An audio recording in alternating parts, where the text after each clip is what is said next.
Police police তৃণমূলের দালাল তৃণমূলের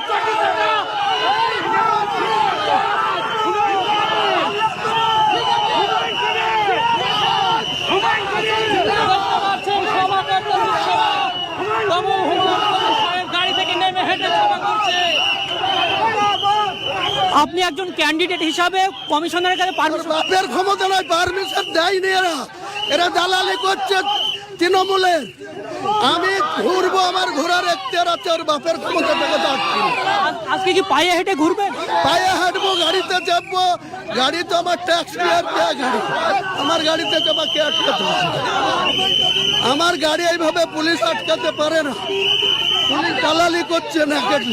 আমরা খবর পেলাম যে আপনার কর্মীদেরকে পিছন থেকে আঘাত করছে বা আটকে দেওয়ার চেষ্টা করা হয়েছে প্রশাসন। আটকাবে, আবার আমি ভেঙে দেখে যাবো, দেখি না আটকাতে। আপনারা দেখতে পাচ্ছেন যে হুমায়ুন কবির সাহেব আজকে নওদা বিধানসভার শেষ ভোট প্রচারে আজকে তিনি এই ভোট প্রচারে এসেছিলেন এবং এখানকার যে প্রশাসন তাকে আটকে দিয়েছে এবং আটকে দেওয়ার পর তিনি গাড়ি থেকে নেমে পড়েছেন এবং তিনি জানাচ্ছেন যে ভোট প্রচার পায়ে হেঁটেই করবেন, ভোট প্রচার তিনি পায়ে হেঁটেই করবেন।